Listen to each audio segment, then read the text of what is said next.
Welcome back to Beating Lime with Lativa, and today we're going to talk about food sensitivities. Let me make sure my mic is on. Food sensitivities by most conventional medicine doctors, functional medicine, and integrative medicine doctors. This is personally something I dealt with. If you're new to the channel, welcome. If you're returning, welcome back. If you're new, my channel is dedicated to me making a full recovery, getting my health and life back after almost a 5 year suffering with Lyme disease, co-infections, mold, long COVID, and like 18 other running medical conditions as a cascade effect. I'm really getting tired of saying this, but for new viewers, just to give you a little insight, I was forced to become my own doctor, forged away after going broke, spending thousands and never ending thousands of dollars with doctors all over the state and the world, pretty much. Um, all of them were coming and bringing me to dead ends. So it forced me to become my own doctor, and I was able to make a full recovery. And there's a lot of things I did, but mostly the biggest thing that moved the needle for me was dry fasting, faith, mindset. I believed that I would get better even when nothing in the physical reality said so. Um, and so, long story short, with that being said, today's topic is about food sensitivities because I don't believe the information that is out there that exists about food sensitivities is really bad stuff. Like, it's not even factual. They're not doing enough research. They're not understanding it properly, what it is and why it happens, because a lot of people who are diagnosed with food sensitivities are just told, well, we don't know, cause unknown. And it's such a crock of bullcrap. Normally, the root causes, let me just get to it. You want to know what the real root cause of food sensitivities are? And I, at one point, had like life threatening food, not allergies, sensitivities that were sending me to the hospital. And doctors and practitioners told me I would be stuck like that for life, and they didn't know how to fix it. Well, I don't know. Just, hey, sorry, you're going to have to suffer. You're stuck with it the rest of your life. And I was not accepting that answer. But as I dove in, had to take the reins and become my own doctor, what I have learned and found out is that food sensitivities normally stem from, there's a few things, and it doesn't always have to be this: parasites, mold, Lyme disease, stomach infections like H. pylori, which is very common and very contagious. And you couldn't even have, normally, a lot of people walk around with it when their immune systems are healthy enough to keep it at bay. A lot of people don't even have symptoms, they're asymptomatic. And if you're not familiar with H. pylori, it's like a stomach bug. It it neutralizes your stomach acidity. And when you think about your mouth, is the first line of defense your stomach acid. That is why we have so much stomach acid, because whatever comes in through the mouth goes into the body. Then the body has to break it down after that. And if your first line of defense with your stomach acid is compromised, it's like opening a door to burglars, thieves, unwanted company in your home that can cause a lot more issues. And then from there, that can cause vitamin mineral deficiencies and things like that. So those are my top 4 reasons why you're having food sensitivities. Now, there's a lot more. It could be from things, glyphosates, chemicals sprayed on foods.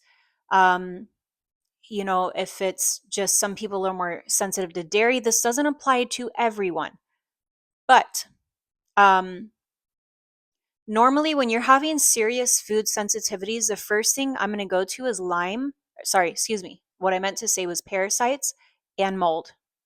Those are like the first 2 things I'm going to look into. Um, I personally, as I dealt with these serious food sensitivities, that before I personally had to dive deeper to find my own solution because doctors didn't have a solution. I really was so sad and depressed thinking I would be stuck like this the rest of my life. At one point, I had to go strict carnivore, like lion diet carnivore: water, meat, eggs, salt. That was it. Trying to see, like, and there's a lot of people in the carnivore community.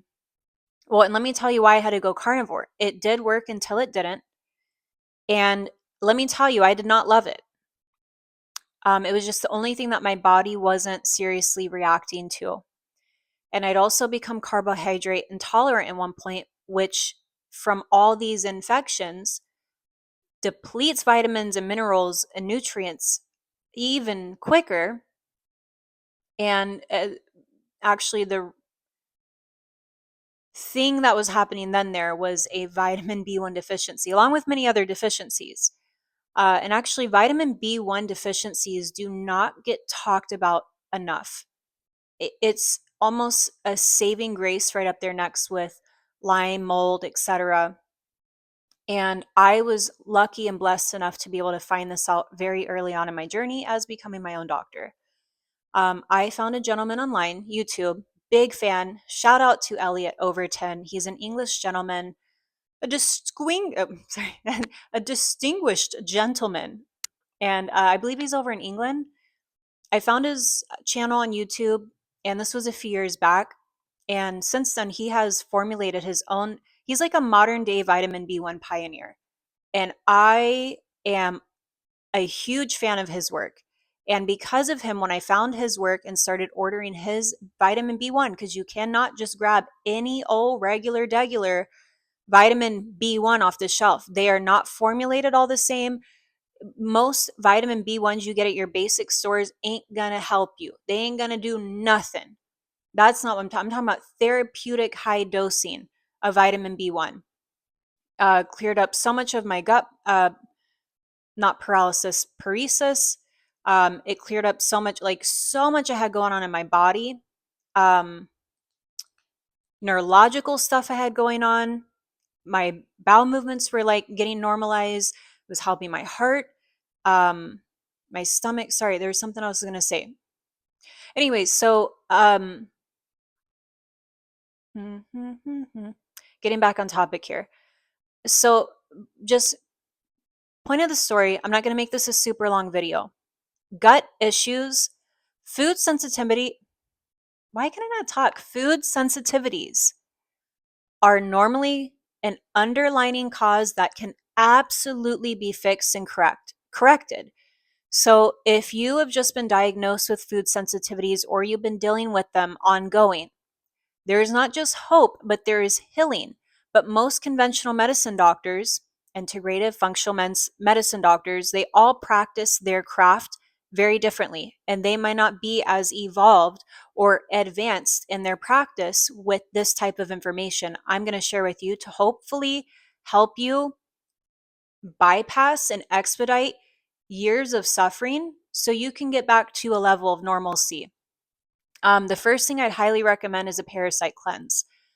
There's so many parasite cleanses on the market, you guys. They're not, be careful because there's just also a lot of bad information out there. You go YouTube and people are doing juices and calling that a parasite cleanse, and that's not a freaking parasite cleanse. It's not effective. When you have a true parasitic infection, a parasite juice cleanse is not going to clean you out. And there's just so much bad information and advice out there. There is a brand. It is the best brand that I have personally worked with. However, you do need a practitioner to order this for you.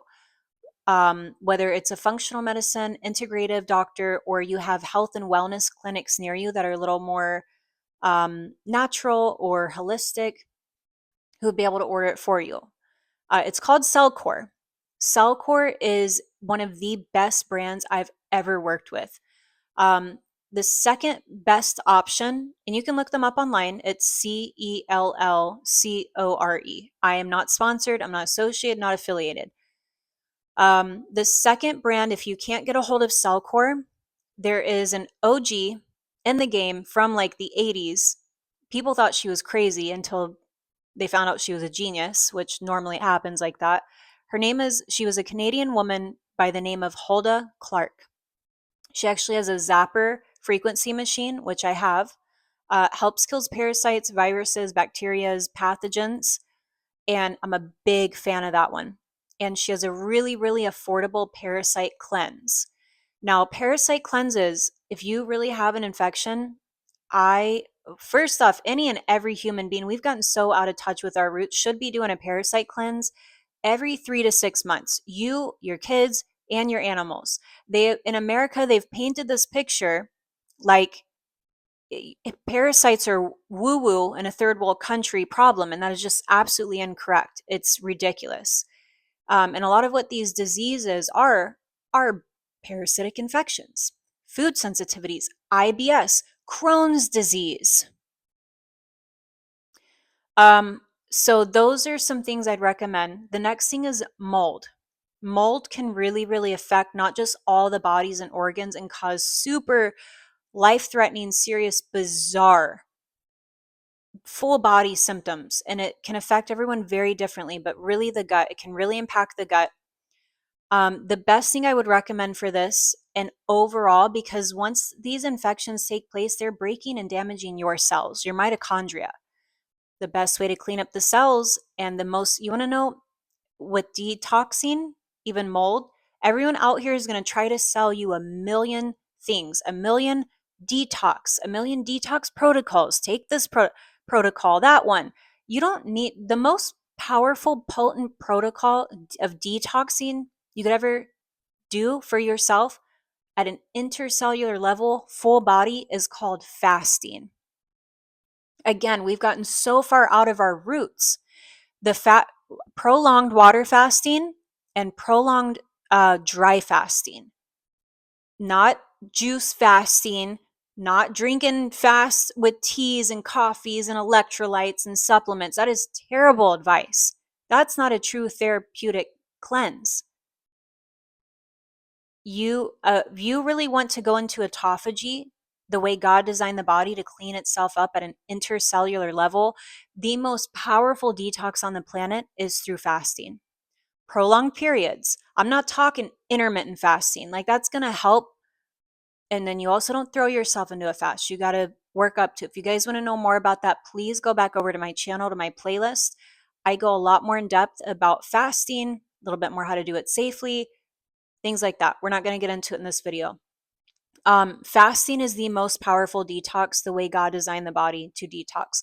All these crazy things out here, you're seeing that, microplastics and glyphosates and chemicals and this and chemicals and that and the food chain and the chemtrails, all these things that we're being exposed to in modern day, where we weren't just 50 to 100 years ago, and even way back then, where we were doing a lot better. All these exposures, and everyone's trying to get you these that detox. There is no better detox for all of this stuff than fasting. Prolonged fasting, even more powerful than water fasting, dry fasting. It's going to help you detox the mold. It's going to help you clean up your cells, your tissues, your organs. Your mitochondria is going to be functioning better. It's cleaning up dead protein cells, dead zombie cells. I can't even get it out right now how beneficial it is. Every human should be doing it. Let's see the next thing. Mold, Lyme. For the parasites and the mold, uh recommended the parasite cleansing, fasting, and then with the Lyme, that is going to go hand in hand with those two as well. Another thing I'd really recommend is a therapeutic dosing of vitamin B1 by the brand Objective Nutrients. I personally wouldn't work with any other brands. Objective Nutrients is owned by the gentleman I was working with. Again, I'm not associated, I'm not affiliated, and I personally worked with his brand. It did wonders. I had so many gut issues. And by the way, let me catch you up to date. I am now no longer on a carnivore diet. I'm on a healthy whole food diet. I'm eating foods that I never thought I'd be able to eat again with no problem, no issues, even after having CIRS, MCAS, everything from the mold. And a lot of people are getting diagnosed with MCAS and CIRS, but that is not the root cause. That is not your proper diagnosis. The proper diagnosis is mold. And once you get rid of the mold out of the body, you're fine. And you can accomplish that through parasite cleansings, through fasting, through therapeutic dosing of vitamin B1. I also recommend a B complex with it. I'm now on a healthy whole food diet. I don't have any food sensitivities. Let me tell you, the biggest thing that moved the needle to get a lot of these allergies out of the way was the vitamin B1, and parasite cleansings. I can't tell you, like, what I saw coming out of me was a horror movie. It was insane. I'm talking immediate relief. Immediate relief. Like immediate food sensitivities and allergies gone immediately once I could physically see and pass these parasites. And again, every human on the planet should be doing a proper parasite cleanse every 3 to 6 months. If you have a true infestation, depending on how you handle your first cleanse, you might need to take a little break and then go back into it. Let's say maybe 30 days you do a full parasite cleanse, because die-off reactions for me were serious.